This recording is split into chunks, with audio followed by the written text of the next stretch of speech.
যদি আমরা 72 থেকে 45 বিয়োগ করি তাহলে কি উত্তর পাবো? আমরা সবাই এক বাক্যে বলবো 27 পাবো, তাই তো? আমরা 72 থেকে যদি 45 বাদ দিই তাহলে আমরা খুব সহজেই লিখে দেবো 27, কারণ আমরা ছোটবেলা থেকে এই নিয়মে বিয়োগ করে অভ্যস্ত। আজকের ভিডিওতে আমি এমন একটা নিয়ম বিয়োগের শেখাতে চলেছি যে নিয়মটা অত্যন্ত ইন্টারেস্টিং হতে চলেছে। সাধারণত কৃত্রিম বুদ্ধিমত্তার ক্ষেত্রে মেশিন এই নিয়মে বিয়োগ করে। নিয়মটা আমি ডিটেলস দেখাচ্ছি।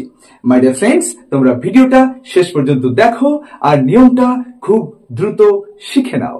দেখো, আমরা প্রথমে যেটা করব, এই যে প্রথমে 72 রয়েছে, এই 72টা আমরা লিখে নেব। ফার্স্ট প্রথমে যেটা থেকে বাদ দিতে বলা হচ্ছে সেটা লিখে নেব।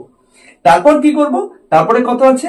45 আছে, 5 আছে, এখানে প্রথমে এককে 5 আছে, তাহলে 9 থেকে 5 বাদ দিলে কত? 4 হয়, সেইটা লিখে নেব। আমরা কিন্তু 9 থেকেই বাদ দেবো। পরে কি আছে? দশকে 4 আছে, তাহলে 9 থেকে যদি 4 বাদ দিই তাহলে কত পাবো? 5। 5 এখানে লিখবো। তাহলে কি করলাম?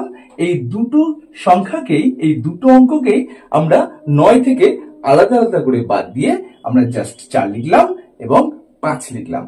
এবার যদি এই দুটো আমরা যোগ করে ফেলি, জাস্ট যোগ, বিয়োগ নয় কিন্তু, তাহলে আমরা কি পাবো? 2 আর 4 এ 6 পাবো, 7 আর 5 এ 12 পাবো। এবার যেটা করব, একদম লেফটে যেটা রয়েছে সেটাকে আমরা বাদ দিয়ে দেবো। কত বাদ দিলাম? 1 বাদ দিলাম। সেই একটা এখানে লিখবো এবং যোগ করে দেবো। তাহলে 26 আর 1 কত হলো? 27। দেখো ফ্রেন্ডস, এই 27টা কিন্তু চলে এসেছে। খুব অদ্ভুত নিয়ম কিন্তু এটা। এই নিয়মের মাধ্যমে আমরা যে কোনো বিয়োগ করে ফেলতে পারি।